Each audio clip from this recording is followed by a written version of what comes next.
Oi, mundo!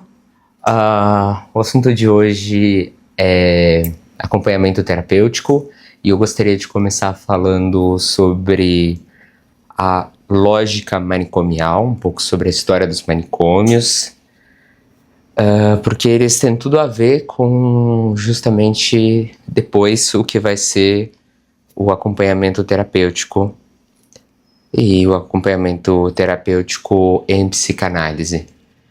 Bom, a gente tem ali, o Foucault faz um apanhado, uma descrição maravilhosa sobre o tema, a história da loucura.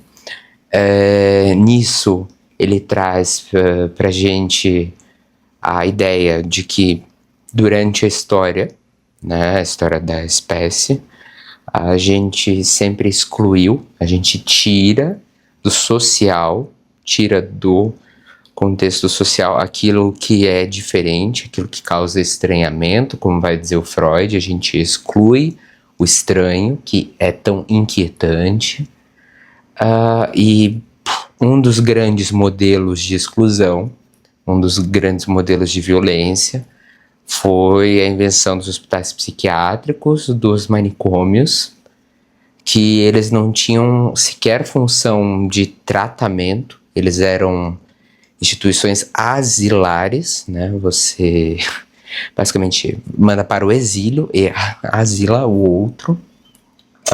Em 1800 a gente tem ali uma revolução um pouco nesse ponto, que o Philippe Pinel ele vai ser considerado o pai da psiquiatria. Isso vai ser bastante importante nesse contexto, porque uma vez que se começa a olhar para essas pessoas desde um lugar de possibilidade de tratamento, pode-se fazer algo, né?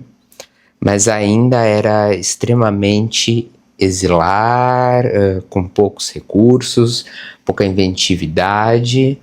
A questão é que depois desse período começa a se avançar um pouco mais. A gente tem ainda um enorme salto histórico para poder pensar, então, quando vai se questionar essa lógica dos manicômios. Então a gente vai ali para 1950, 1960, com o Basaglia na Itália.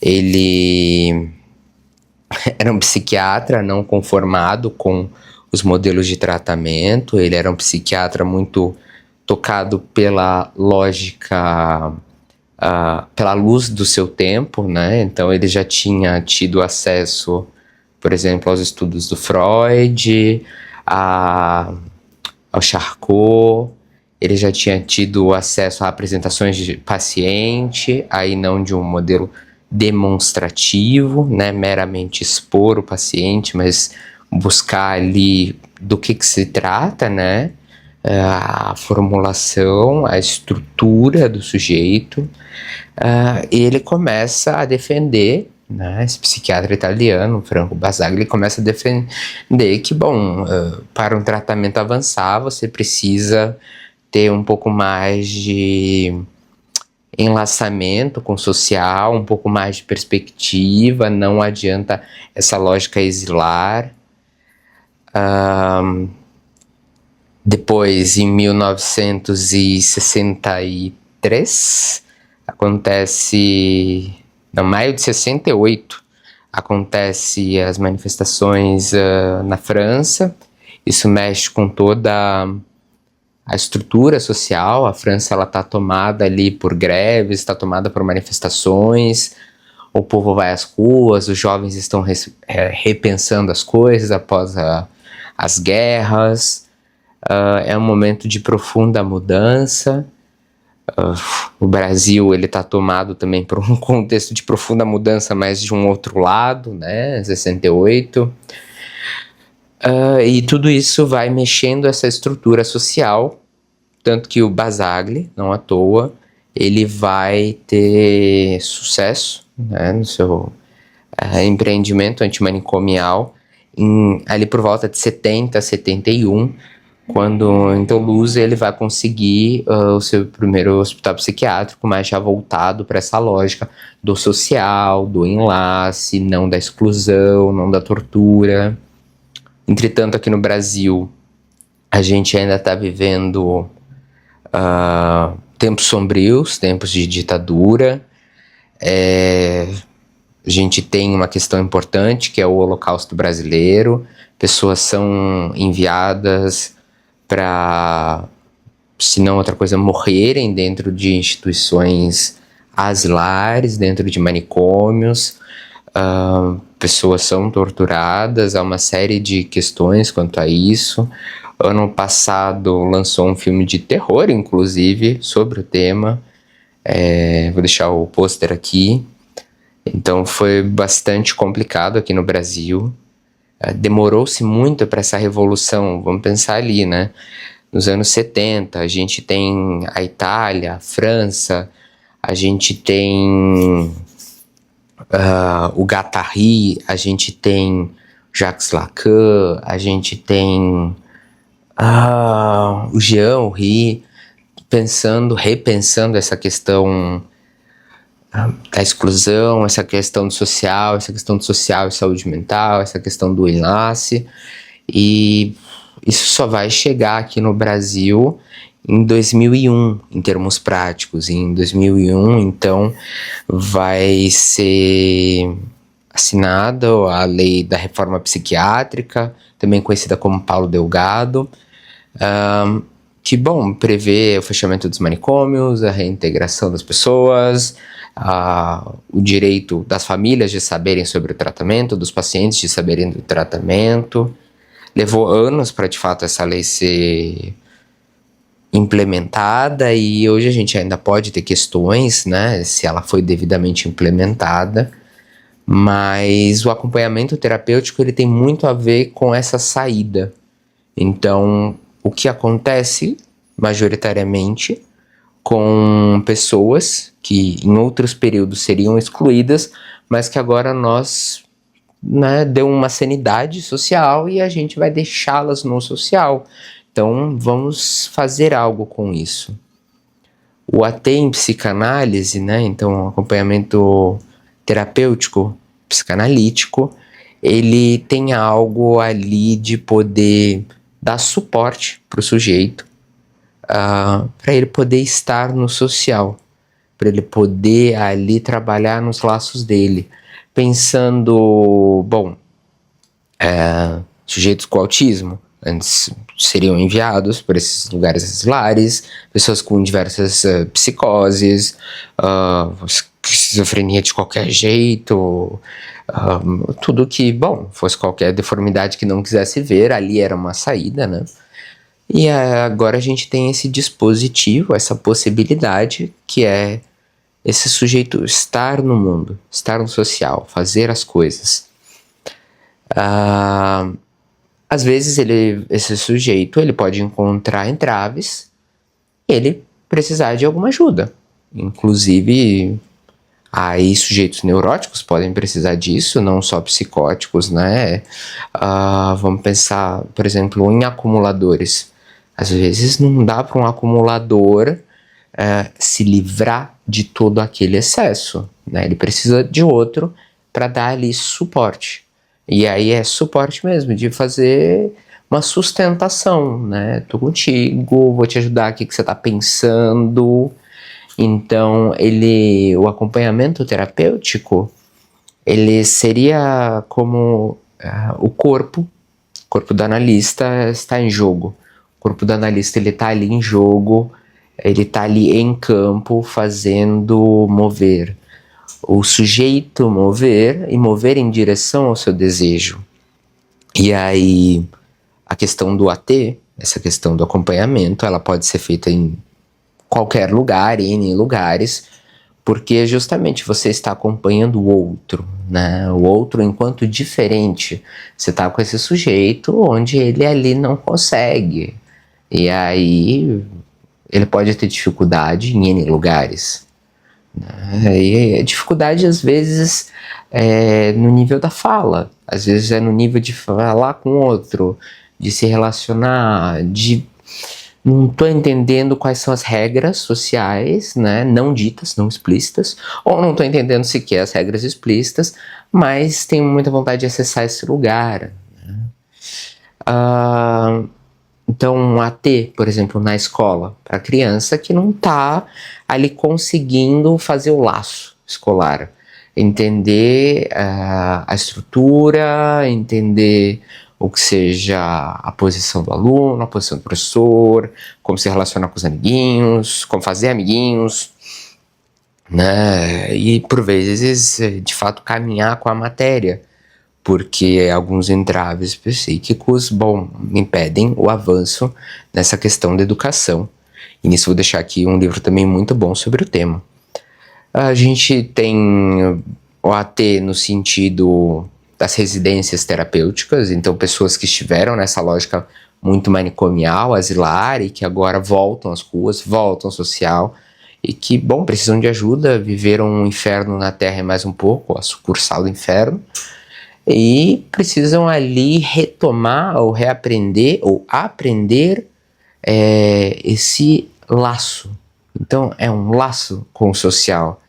Então a posição do AT, ela está nesse lugar mesmo de novo, dar suporte para que o sujeito enlace, né? Então ele possa ir de um lugar ao outro, possa fazer coisas nesse lugar, não seja só ali uma passagem que dá embaraços e que pode botar a pessoa em risco, mas você está ali numa quase ajuda, uma tradução às vezes, né? Não entendi o que você disse, fala mais alto, fala direto para a pessoa, ou nossa, poderia me ajudar aqui? E o AT, sendo muito diverso, ele coloca o analista em diversas posições muito singulares, porque você acaba indo com o sujeito, né?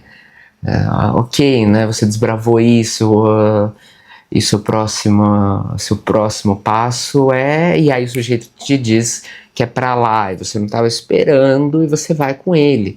Isso em termos de lugares práticos mesmo, né? Em termos da rua, em termos de, nossa, o novo espaço que eu quero adentrar é esse, o novo espaço que eu quero adentrar é um avião, você vai com o sujeito. O novo espaço que eu quero ir, é um espaço do corpo, né? Então você acaba se vendo indo para aula de luta, e dando esse suporte. A diferença entre um AT que não é psicanálise e um AT em psicanálise é justamente a estrutura da ética, né? A ética psicanalítica, então a ética do desejo. Ali não se trata de tentar normatizar uma alopatia, a gente não está alinhado com uma estrutura médica, uma nosografia, então esse sujeito é louco, ele não é isso que nos interessa, é muito mais do desejo, o desejo que move o sujeito, a falta, e esse sujeito para onde ele, direciona-se diante do desejo, para onde, como ele faz o desejo dele, então, caminhar adiante, né? E aí uma escuta muito afinada e um corpo em jogo, porque é diferente de uma sessão, né? Numa sessão, eu tô ali na poltrona, a pessoa tá deitada no divã, é confortável, né? Agora, quando você tá no AT, não, você tá lidando com o sujeito, às vezes um sujeito que tem família, às vezes não tem. Quando tem família, você está lidando com a família desse sujeito, que é mais gente para você lidar. Você está lidando com uma série de redes, uma série de entraves, cruzamentos, e com este sujeito na rua, né? Então as possibilidades de ocorrências, de variações, ela é muito grande. Não é só em termos do discurso, do que vai ser ali trazido, mas o próprio movimento. A clínica na rua é uma clínica bastante desafiadora nesse sentido. Por vezes é também uma clínica bastante complicada, porque você está com o sujeito, enquanto no consultório, né, você está ali fazendo a sessão, você aposta que o sujeito vai fazer o movimento fora da sessão. Na clínica na rua você está com ele e você está com ele inclusive em alguns movimentos, né? Inclusive em alguns movimentos que ele supõe que ali ele precisa de ajuda. Putz, disso não dou conta sozinho. Pode ir comigo, né? Vamos junto. E é essa ideia também do ir junto, né? Você tá ali como suporte, não para fazer por, mas fazer com. Isso é uma diferença importantíssima, porque muitas vezes se faz por pessoas que teoricamente são inválidas ou que são incapazes e não com. E que isso, bom, é isso, você tira muito da possibilidade de ter uma autonomia, né, do sujeito de poder fazer, poder experimentar, poder falhar, poder refazer, e você tá junto com o sujeito, bom, não deu certo, vamos fazer de novo, bora lá, não saiu como estava planejando, vamos pensar de outro jeito, mas vamos, né, esse lugar justamente no qual o corpo está emprestado, porque você está junto, mas não assistencialista, no sentido aqui ruim, de que você tampona o sujeito, de que você faz por ele, mas que você faz com ele e movido sobretudo com o desejo dele. Então não é sobre dar conta de uma lista de coisas que precisa dar conta, nada a ver com isso, muito pelo contrário. Né, em psicanálise, é muito mais estar com o outro, e o outro aqui no sentido é diferente, então eu não sei do desejo dele, mas ele vai me falando, né, esse sujeito vai me falando, vai se movendo, nós vamos juntos, é diferente, por exemplo, de uma terapia cognitiva comportamental, de uma TCC, na qual eu vou ali educar, reforçar, seja lá o que, o sujeito, a pessoa, né, porque ele não é sujeito, até que ele consiga XYPTO, né, eu vou dessensibilizar até que XYPTO.